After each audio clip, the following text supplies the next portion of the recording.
Hello everybody, welcome back to the second episode of Herbivores versus Carnivores.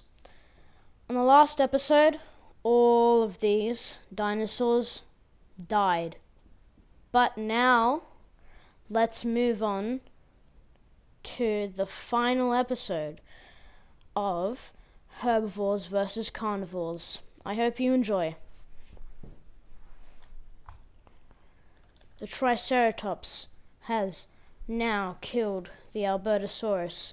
It runs over to the juvenile Allosaurus. Then the juvenile Allosaurus sees that it's running over and then runs faster than the Triceratops and then grabbing on to the Triceratops' tail.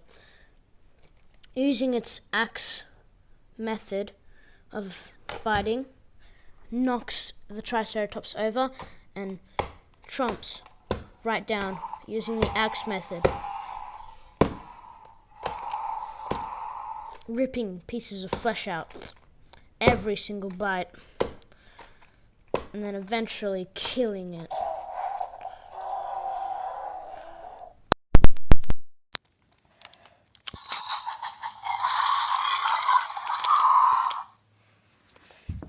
Goes for the juvenile Bumpy, but then the Pseudoceratops is having none of it. Charges straight at the juvenile Allosaurus and throwing it all across. And then stomping. Ending the juvenile Allosaurus' life. But then, juvenile Bumpy is starting to bleed out, and then it slowly rolls over.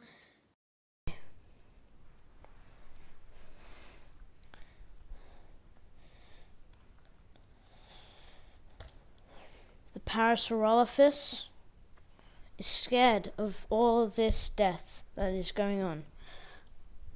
Then the Ceratosaurus catches the Parasaurolophus when it is alone and away from all the other dinosaurs. Goes for the neck, but then the Parasaurolophus blocks it with its horn. But then the Ceratosaurus gets the opportunity to throw it and thrash it all around.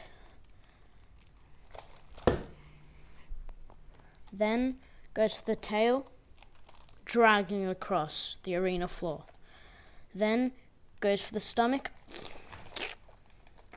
which it rips a huge chunk of flesh, throws it, and then goes for another bite, and then kills the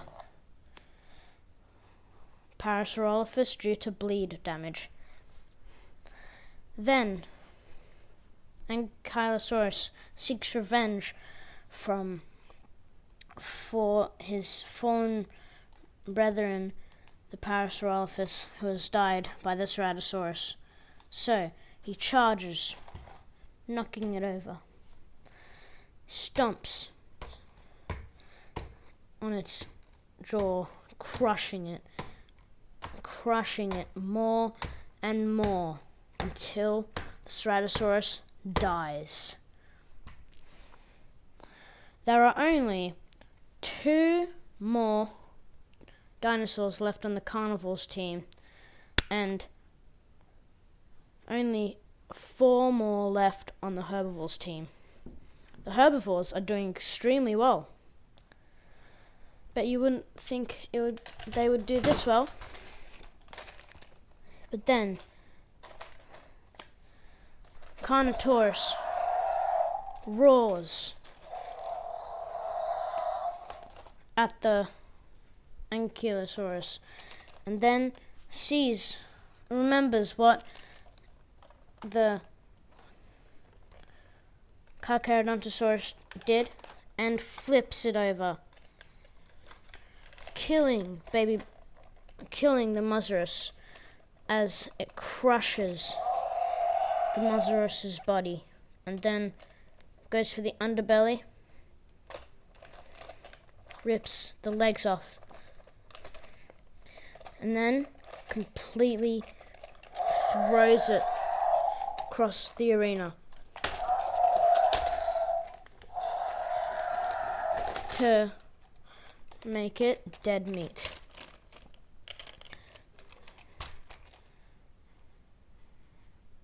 But then the Pseudoceratops comes over, rams its skull into the Carnivores' leg, gets enough force to completely lift the Carnivores above the ground, then throws it into the dead pile, stabs it multiple times using brute force to completely make the Carnivores die. There is a lot of death going on. But then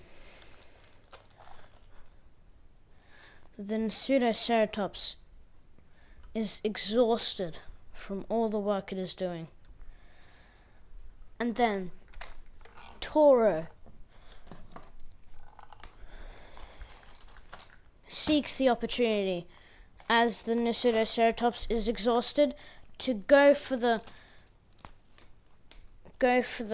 flesh behind the Pseudoceratops' crest, and then it rips the head off, throws it into the dead pile.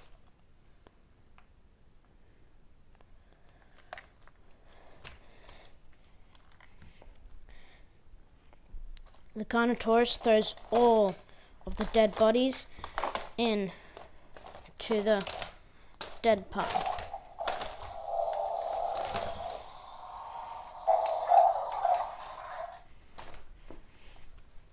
There's only these two left.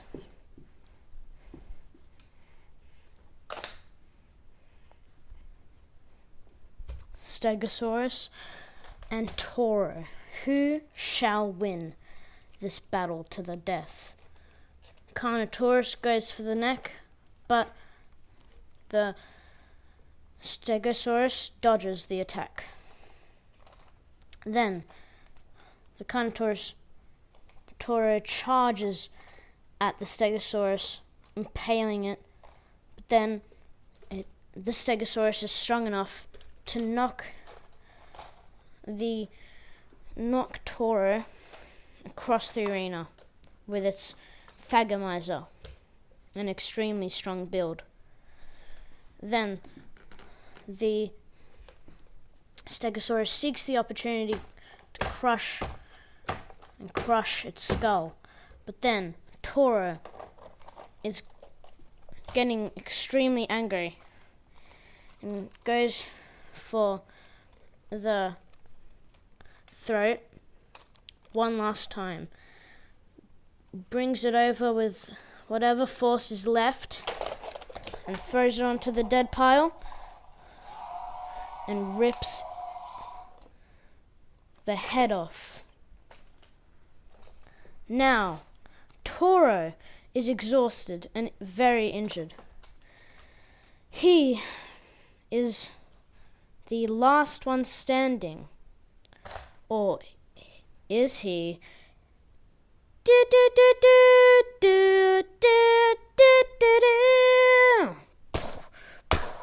The Gallimimus has been hiding all this time, waiting for the surprise attack.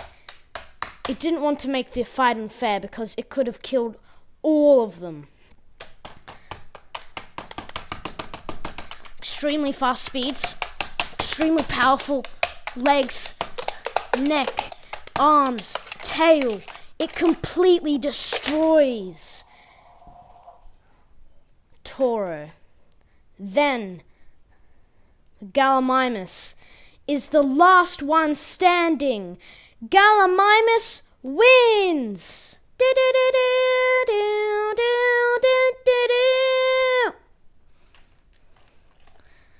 Gallimimus has won the Herbivores versus Carnivores tournament. I hope you enjoyed these 2 episodes. See you in the next video, Spino Squad.